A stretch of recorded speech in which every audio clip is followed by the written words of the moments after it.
আসসালামু আলাইকুম। আপনাদেরকে আজকে আমার একটা অনুরোধ থাকবে যে আপনারা ভিডিওটি স্কিপ না করে সম্পূর্ণটা দেখার চেষ্টা করবেন। কেননা আজকাল আপনারা লক্ষ্য করছেন হয়তোবা বিভিন্ন ফেসবুক গ্রুপ, ফেসবুক প্রোফাইল এবং ইউটিউব চ্যানেলে অনেকে দেখতেছেন যে তাদের পাখিগুলো মারা যাচ্ছে। গ্রে প্যারট, ম্যাকাও, রাজহাঁস, বিভিন্ন ধরনের হাঁস, পাখি, মুরগি এগুলো মারা যাচ্ছে। এই যে পাখিগুলো যে মারা যাচ্ছে, এই যে কষ্টদায়ক যে তথ্যগুলো উপস্থাপন করতেছেন, আপনারা হয়তো এগুলো দেখেন না, স্কিপ করে চলে যান। অনুরূপভাবে এই ভিডিওটি স্কিপ না করার জন্য আপনাদেরকে অনুরোধ করব। কেননা এই ভিডিওটা যদি আপনি সঠিকভাবে সুন্দরভাবে দেখেন, আশা করা যায় আমাদের পাখিগুলো যে অযথা মারা যাইতেছে আমাদের ভুলের কারণে, এগুলো ইনশাল্লাহ হবে না। আর যারা ভিডিও করতেছে একটু লক্ষ্য করে দেখবেন বা সম্পূর্ণ ভিডিও দেখলে দেখবেন যে তারা কিন্তু বলতেছে যে কেন পাখিগুলো মারা যাচ্ছে, বা আপনার যে পোষা প্রাণীগুলো মারা যাচ্ছে, বা পোষা পাখি, হাঁস বলেন, কবুতর বলেন, মুরগি বলেন, দামি দামি পাখি বলেন, এগুলো কেন মারা যাচ্ছে।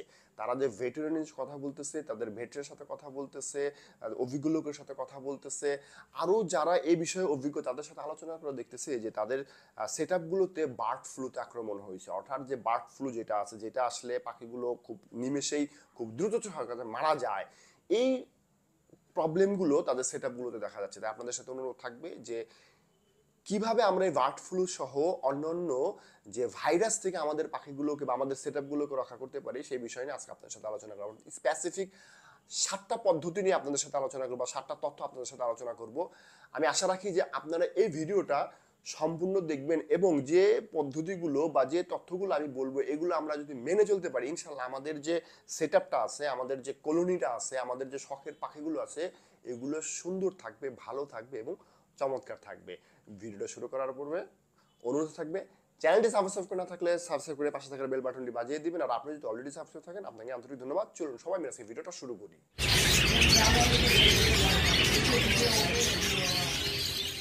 গত কয়েকদিন আগেই ইউটিউবে একটা ভিডিও দেখতেছিলাম, একটা বেশ পরিচিত একটা চ্যানেল, আপনারা অনেকে দেখবেন, কিন্তু আমি পলিসির কারণে নাম বলবো না। তার হাঁসগুলো আপনার মারা গেছেন। মাঝখানে ফেসবুক পেজে দেখতেছি যে তার আপনার আফ্রিকান গ্রেটা মারা গেছেন, ককাটেল পাখিগুলো, অ্যালবাইনো ককাটেল, খুব দামি ককাটেল, এগুলো মারা গেছেন। এবং এই যে মারা গেছেন, এবং আরো বেশ কয়েকটা ভিডিওতে দেখলাম যে পাখিগুলো যে মারা যাচ্ছেন বা হাঁসগুলো বা মুরগিগুলো যে মারা যাচ্ছেন, এর প্রধান কারণ হচ্ছে বার্ড ফ্লু। এটা কিন্তু আমার নিজের কথা না বা নিজের কোনো মন গড়া তথ্য আপনাদের জন্য আমি দিচ্ছি না। তারা ভেট ডাক্তারের সাথে কথা বলছেন, অভিজ্ঞতার সাথে কথা বলছেন এবং দেখছেন যে এখানে বার্ড ফ্লুতে আক্রমণ করছে। আচ্ছা, এই যে বার্ড ফ্লুটা যে হয়, এটা কেন, মানে আমাদের এত সিকিউরিটি আমরা যে মেনটেন করার পরেও কেন আমাদেরকে হচ্ছে, বা কেন আমাদের পাখিগুলো এই বার্ড ফ্লুতে আক্রান্ত হয়, এটা কিন্তু পরোক্ষভাবে আমরাই দায়ী। আর তার এক নাম্বার হচ্ছে যাদের কলোনিটা দেখবেন যে ছাদের উপরে আছে, বা আপনার ছোট অ্যাভিয়ারি আছে, বা খামার বাড়ি আছে, বা জু আছে, এটা দেখবেন যে মোটামুটি একটা খোলা জায়গায় থাকে, উন্মুক্ত জায়গায় থাকে, ওইখানে বাহিরের বন্য প্রাণীগুলো আসে না। বন্য প্রাণীগুলো তাদের সাথে ওই যে খাবারগুলো সেগুলো খেয়ে যায়। যে পাখিটা বাইরের থেকে আসে, সে যদি বার্ড ফ্লুতে আক্রান্ত থাকে, তার একটা জীবাণু সে কিন্তু আপনার কলোনিতে, খাঁচাতে, আপনার অ্যাভিয়ারিতে, আপনার জুতে দিয়ে যাচ্ছে। ফলশ্রুতিতে হচ্ছে কি, আপনার পাখিটা যখন নাকি বা আপনার প্রাণীটা যখন নাকি ওই খাবার খাচ্ছে, সাথে সাথে মারা যাচ্ছে। দেখবেন যে আপনি সকালবেলা দেখবেন সুস্থ সবল সুন্দর আছে, সন্ধ্যার দিকে বা বিকালের দিকে বা রাত্রে দেখবেন যে একটু চুনা পায়খানা করতেছে, সাথে সাথে আমাদের পাখিরা শেষ হয়ে গেছে। আহা, এত শখের পাখিগুলো কিন্তু আমাদের এই যে একটু শত শখের কারণে ভুল হয়ে যায়। তাই আমরা এই সময়টা চেষ্টা করব যে আমাদের যে বাহিরের কোনো, আপনার সেটা চড়ুই পাখি হইতে পারে, শালিক হইতে পারে, টিয়া হইতে পারে, বুলবুলি হইতে পারে, বা আমাদের যে দেশি যে পাখিগুলো আছে, সেইগুলোর জন্য কোনোটা যেন আমাদের খামারের মধ্যে না ঢুকতে পারে সেই ব্যবস্থা করতে হবে। প্রয়োজন পড়ে আপনার যে খাবারের যে পাত্রগুলো আছে সেগুলোকে সেফ জায়গায় নিয়ে যান, কিংবা আপনার যে বা আমাদের যে পাখিগুলো আছে সেগুলোকে আমরা খাঁচায় বন্দি করে দেই আপাতত সময়ের জন্য, কিংবা ওই প্রাণীগুলো বা বাহিরের কোনো রকম পাখি যেন আমার সেট আপে না ঢুকতে পারে সেই ব্যবস্থা করে দিতে হবে। তা না গেলে কিন্তু আমরা ভাই আমাদের পাখিকে বাঁচাতে পারবো না। 2 নাম্বার যেটা পদ্ধতি আমাদেরকে মানতে হবে আমাদের পাখিকে, আমাদের শখের যে পেটসগুলোকে বাঁচানোর জন্য, সেটা হচ্ছে নতুন কোনো পাখি আপাতত কেনা যাবে না। আপাতত কেনা যাবে না নতুন পাখি। মানে হচ্ছে আপনার, আপনি হাটের থেকে কিনেন, কিংবা আপনার কোনো কারো থেকে কিনেন, কিনা বাইরে যেখান থেকে কিনেন, পারত পক্ষে এই সময়টাতে, এই সিচুয়েশনটাতে না কিনা ভালো। হ্যাঁ, আপনি বলতেছেন যে ভাই নতুন সামনে ব্রিডিং সিজন আসতেছে, আমরা কি কিনবো না? বা আমার এই ভিডিও দেখলে হয়তো অনেক বিক্রেতা ভাইও আপনি রাগারাগি করতে পারেন যে ভাই আপনি পাখি কিনতে মানা করতেছেন কেন। কিন্তু ভাই দুঃখের জন্য মানা করতেছি, কষ্টতে মানা করতেছি, কারণ আপনার যে নতুন পাখিটা আনতেছে সেটা কি জীবাণুমুক্ত কিনা, সেটা কি যথাযথ ভাইরাস আক্রান্ত আছে কিনা, সেটা বার্ড ফ্লু থাকতে পারে, সেটার মধ্যে স্যালমোনেলাসের ভাইরাস থাকতে পারে, সেটার ভিতরে ক্যাঙ্কারের ভাইরাস থাকতে পারে, সেটা আমাশয়ের ভাইরাস থাকতে পারে, কৃমির ভাইরাস থাকতে পারে, মাইস থাকতে পারে, সবুজ পায়খানার ভাইরাস থাকতে পারে, আপনার পাতলা পায়খানার ভাইরাস থাকতে পারে, চুনা পায়খানার ভাইরাস থাকতে পারে, হাজার রকমের ভাইরাস ওইখানে থাকতে পারে। এখন আপনি যদি আপনার এত কষ্টের সারা বছর ধরে আপনি সুন্দরভাবে সেট আপটা রেডি করছেন, এই যে এখন ব্রিডিং এ দিবেন, কিন্তু বাইরে থেকে একটা জোড়া পাখি আনার পরে আপনার কি অবস্থা হইলো, সব শেষ হয়ে গেল। তাই পারত পক্ষে বাইরের পাখি কিনবেন না। 3 নাম্বার হচ্ছে যদি কিনেই ফেলেন বাইরের পাখি, অর্থাৎ আপনার পাখি পছন্দ হয়েছে, আপনি পাখি পালতেছেন, আপনি কিনেন, কোনো সমস্যা নাই, আপনি কিনতেই পারেন, কিনেন, কিন্তু সেই পাখিটা যেন কোনো কারণে আপনার এক্সিস্টিং পাখি অর্থাৎ যে পাখিটা বর্তমানে আপনি আছে তাদের সংস্পর্শে না আসে অন্তত পক্ষে 1 মাস। 1 মাস যেন আপনার ওই পুরাতন পাখির সংস্পর্শের ধারে কাছে না আসে।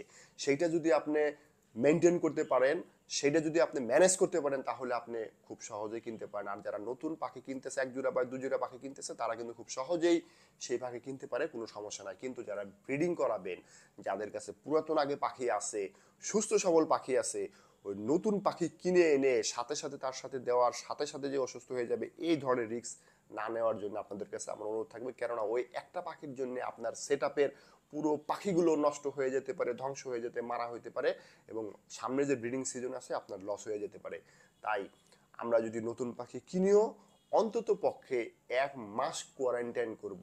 এই কোয়ারেন্টাইন রিলেটেড কিন্তু ভিডিও আছে, চাইলে দেখে নিতে পারেন, আমি ডেসক্রিপশন এবং আই বাটনে লিঙ্ক দিয়ে দিব। 4 নাম্বার পয়েন্টটা অনুরূপ পয়েন্ট, অর্থাৎ আমরা নতুন পাখি একটা কিনলাম, আনার পরে আমার যে পুরাতন পাখি আছে সেই পাখির সাথে এই পাখিটাকে কখনোই তাৎক্ষণিকভাবে দিব না, সেটাকে 1 মাস কোয়ারেন্টাইন করে সেটাকে বিশুদ্ধ করে নিব, সেটাকে জীবাণুমুক্ত করে নিব।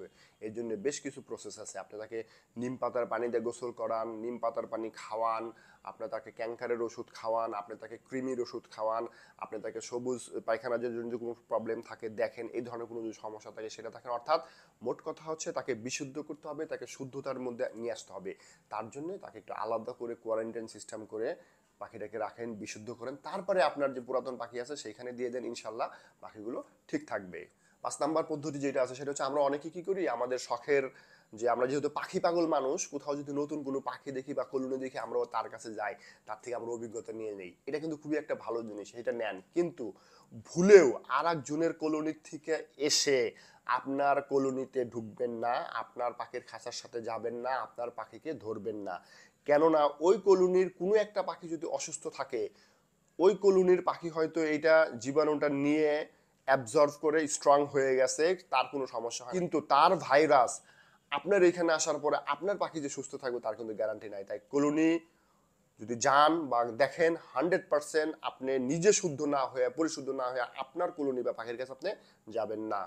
6 নাম্বার যেটা হচ্ছে সেটা হচ্ছে আমরা অনেক সময় পাখির দোকানে যাই, পাখির হাটে যাই, আমাদের অনেকের কাছে জনপ্রিয় হচ্ছে আমাদের যে মিরপুর পাখির হাট, মিরপুর 13 পাখির হাট, কাপ্তান বাজারের হাট, মেরাদিয়ার হাট, লালমাটিয়ার হাট, এরকম বহুত হাট আছে। এবং আমরা অনেক সময় এই হাটের থেকে বা আপনার কাঁটাবন থেকে বা বিভিন্ন যে দোকানগুলো আছে সেইখান থেকে কি করি, পাখি ধরি, পাখি কিনি বা পাখির দেখার জন্য অনেক সময় যাই। কিন্তু এই যে জীবাণুটা যে বাতাসের সাথে উড়ে, সেটা যে আমার গায়ের সাথে, আমার হাতের সাথে, আমার পায়ের সাথে যে আসতেছে না, তার কিন্তু গ্যারান্টি নাই।